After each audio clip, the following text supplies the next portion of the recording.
नमस्ते सबैजनालाई नमस्ते। म आज नेपाली स्टुपिड भन्ने च्यानलबाट तपाईहरूलाई केही सन्देश दिन खोजिरहेको छु।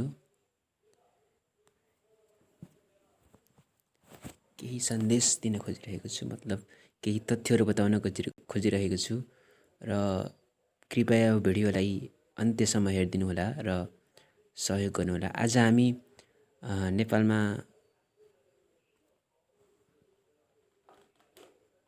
चलिरहेको विवादको विषय, नेपाल मात्र होइन इन्डियामा पनि चलिरहेको विवादको विषय के भगवान राम नेपालमा जन्मेका हुन् त भन्ने विषयमा आज हामी कुराकानी गर्दैछौँ र विभिन्न भिडियोहरू पनि हेर्नेछौँ र जान्नेछौँ केही हो या होइन, केही प्रमाणहरू, केही तथ्यहरू।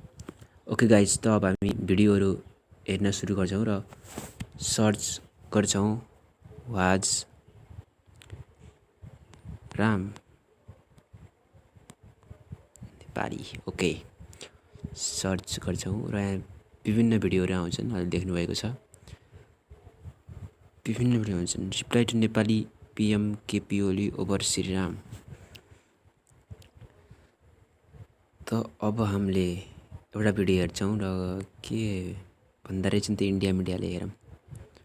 नेपाल के प्रधानमंत्री केपी शर्मा ओली अपनी सत्ता हाथ से निकलता देख अब लगातार भारत पर निशाना साध रहे हैं। ओली ने बेहद विवादित बयान दिया है।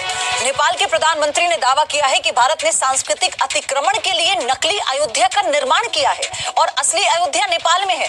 ओली ने कहा कि भगवान Ram Bharat guys for sure जुन इन्डियाको अयोध्या छ नि त्यो पहिला चाहिँ मस्जिद थियो भन्ने मैले सुनेको थिएँ र हो पनि।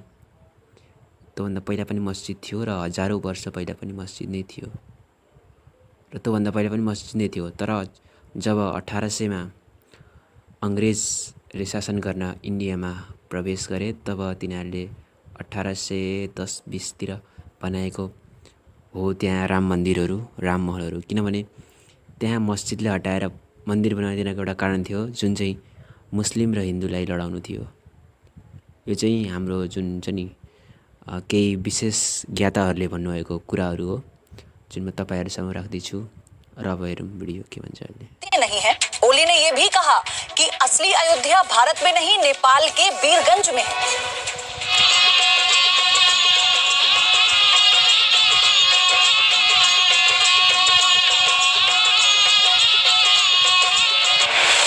अयोध्या जो श्री राम की नगरी है, वो श्री राम जो भारत की पहचान है, उस भगवान श्री राम के लिए नेपाल के प्रधानमंत्री ने बेहद बेतुका बयान दिया है। चीन के इशारे पर भारत से रिश्ते बिगाड़ रहे ओली अब भारत विरोध में इस कदर बह गए कि कह दिया कि भगवान श्री राम भारतीय नहीं है।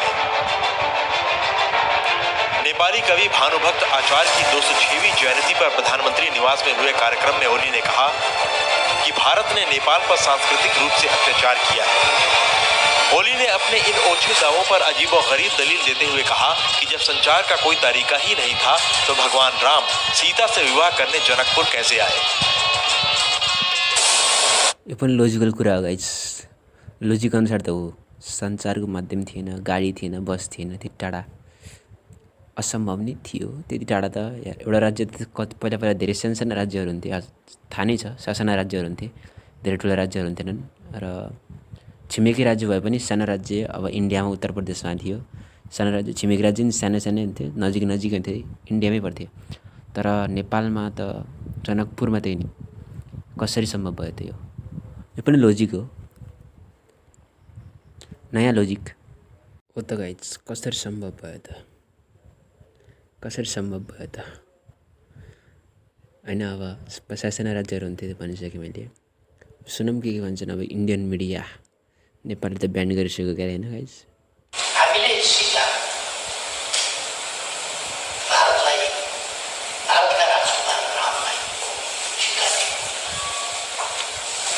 भारतका होइन अयोध्याका दिए। अयोध्या भनेको वीरगञ्जभन्दा अलिकति पश्चिमपट्टिको गाउँ हो। पहिले खडा गरिएको अयोध्या होइन। उन्होंने कहा कि नेपाल ने भारत में स्थित अयोध्या के राजकुमार को सीता नहीं दी, बल्कि नेपाल के अयोध्या के राजकुमार को सीता सौंपी थी। ओली ने दावा किया कि अयोध्या एक गांव है जो वीरगंज के पश्चिम में स्थित है। भारत में बसी अयोध्या असली अयोध्या नहीं है। ओली के इस बयान पर कश्मीर से लेकर कन्याकुमारी तक नाराजगी है। संत समाज में गुस्सा है। राम मंदिर ट्रस्ट के सदस्य महंत दिनेश दास ने कहा कि भगवान राम अयोध्या में सरयू किनारे ही पैदा हुए। उन्होंने कहा कि नेपाल की संस्कृति को बदलने की कोशिश की जा रही है। जन्म यही हुआ और इस समय जहाँ रामलला विराजमान है, मुख्य अयोध्या रामलला जहाँ पैदा हुए हैं, मुख्य वही है। वो तो जैसे सबका विचार अलग अलग होता है, लेकिन जहाँ सरयू मैया जहाँ हैं और राम जी जहाँ हैं, अयोध्या वही है। इससे पहले नेपाल ने अपने यहाँ भारतीय चैनलों के प्रसारण पर रोक लगा दी थी। नेपाल का आरोप था कि भारतीय चैनल उसके खिलाफ अपमानजनक खबरें दिखा। गाई जो त सत्य हो, अपमानजनक खबरें त होइन, त्यही पनि के भनौँ, मतलब यस्तो मिडियाहरू त थाहा नै छ हजुरलाई के हुन्छन् कस्तो हुन्छन् भन्ने कुराहरू होइन। त गाइस अब हेर्नुहोस् के भन्छ यिनीहरूले, अब धोती मिडियाले, मतलब इंडियन मिडियाले। पिछले दिनों जब ओली से उन्हीं की पार्टी ने इस्तीफा मांगा था, तब ओली ने इसके लिए भारत को दोषी ठहराया था। लेकिन ओली समझ लें कि भगवान राम के खिलाफ कोई बयान हिंदुस्तान बर्दाश्त नहीं करेगा। ब्यूरो रिपोर्ट, जी मीडिया। हालांकि जिस तरह का बयान केपी शर्मा ओली ने दिया है, इसका ना तो कोई समर्थन करेगा, और ये बयान इतना विवादित है और इतना बेवजह है, इससे समझा जा सकता है कि भारत विरोधी क्यों कहा जाता है केपी शर्मा ओली को। एक ब्रेक यहाँ पर छोटा सा लेना है, लेकिन मॉर्निंग जी में हर एक खबर सबसे पहले जी न्यूज आप तक पहुंचा रहा है। आप बने रहिए।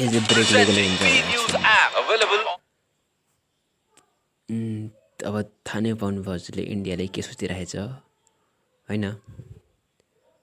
अब नेपालको तर्फबाट केही तर्कहरू पाए, हेर्नु यहाँ 8 तथ्यहरू धेरै छ।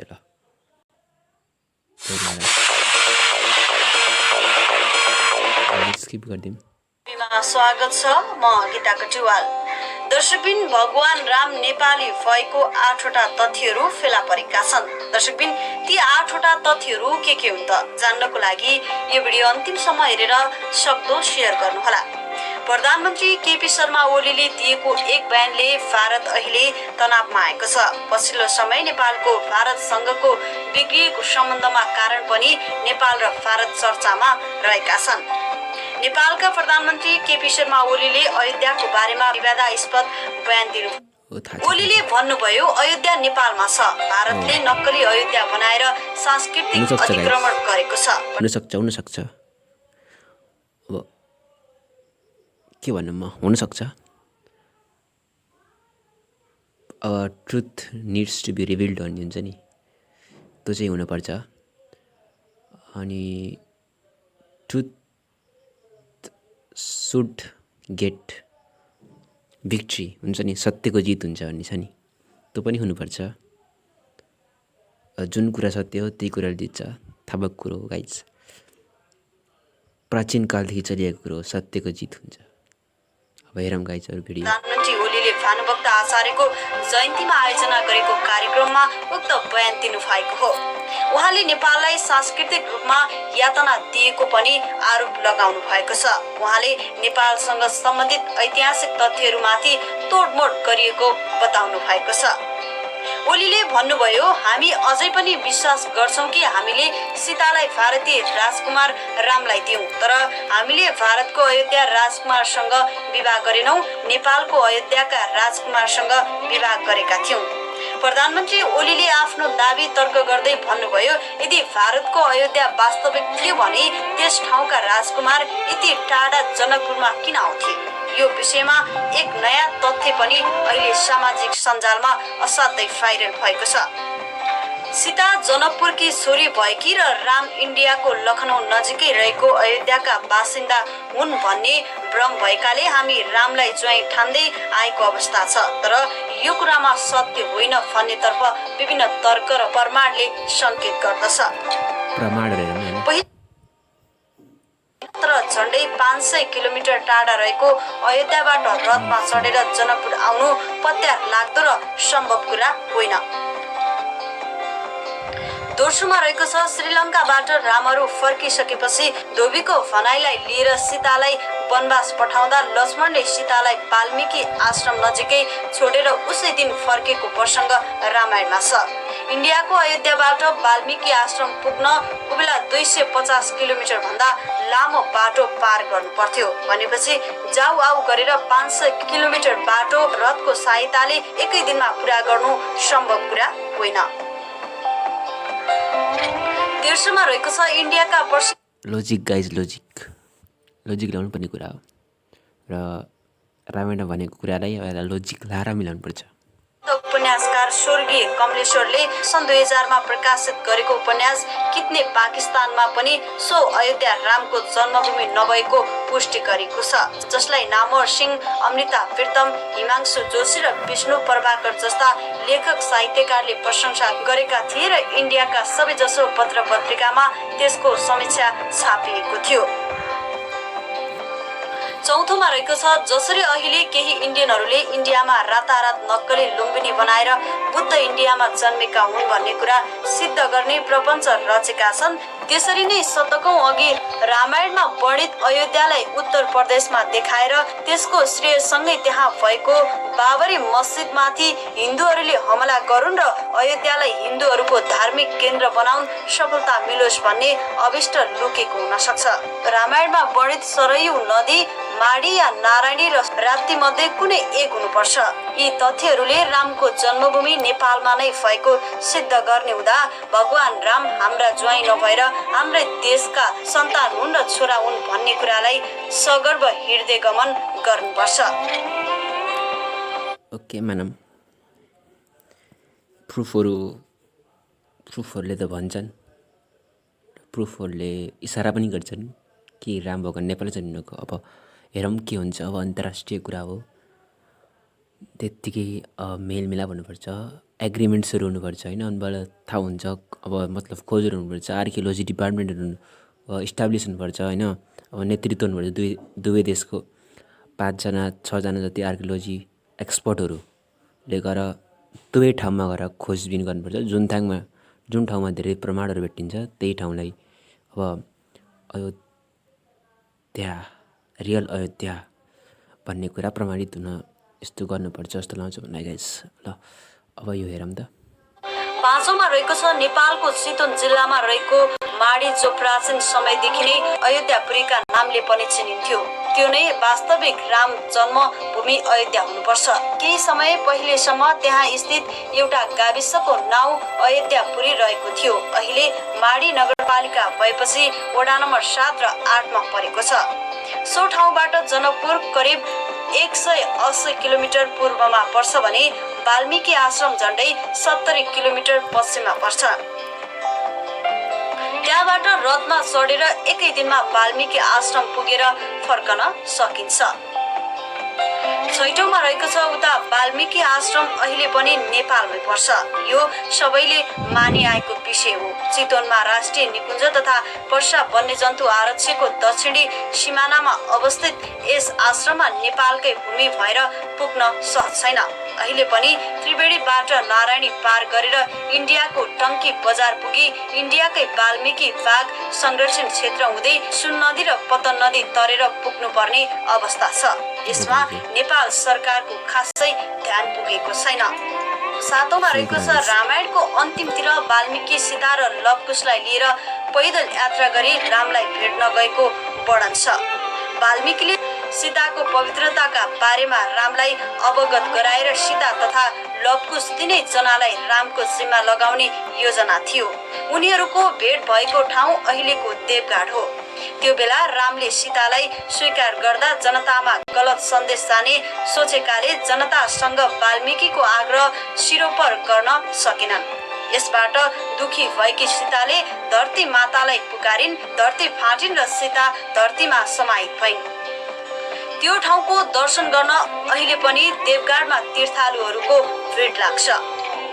आठौंमा रहेको छ अहिलेको अयोध्यापुरीदेखि पश्चिम नारायणी नदी पार गरेपछि रामग्राम आउँछ। अयोध्यापुरीदेखि उत्तरतिर रामपुर पर्छ। अयोध्यापुरीदेखि पूर्व सुनसरी जिल्लाको जंगलमा रामले धुनी जगाई आगो तापेको ठाउँ यद्यपि रामधुनीका नामले प्रसिद्ध छ। उता देवघाटसँग जोडिएको रामनगर पनि बिर्सनु हुँदैन। पाल्पामा पनि रामपुर छ। रामपुरसँगै काली नदीको किनारमा रामघाट छ, जहाँबाट राम अन्तर्ध्यान भएका थिए। रामायणमा रामले आफ्नो राज्य विस्तार गरेको प्रसङ्ग उल्लेखित छ। वरिपरिका रामनाम युक्त ठाउँहरू रामले विजय प्राप्त गरेका ठाउँहरू हुन सक्छन्।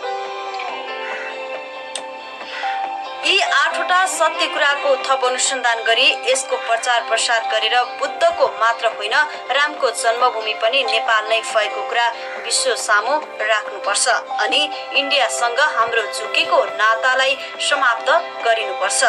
राम जन्मभूमिको विवादलाई लिएर इन्डियाको अयोध्यामा हजारौं मानिसहरूको ज्यान गइसकेको छ र ओके गाइस,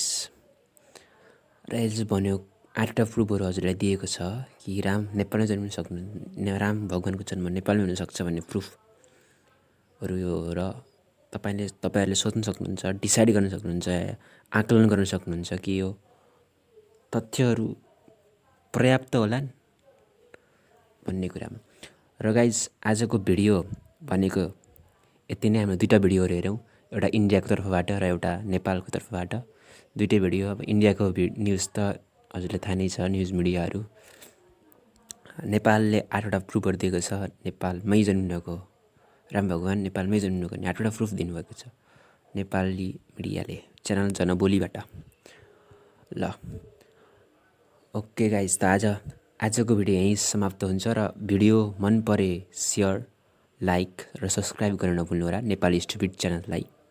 र अरू पनि एकदम मजेदार, अब हिन्दी भाषा त बोल्नु होइन, एकदम राम्रो र एकदम खतरा भिडियो लिएर आउने नै छौँ। अरू विभिन्न प्रुफहरू पनि लिएर आउने नै छौँ। राम भगवान नेपालमै जन्मिएको भयो भने प्रुफ लिएर आउने नै छौँ हामी। We will be back soon. So guys, bye bye, take care.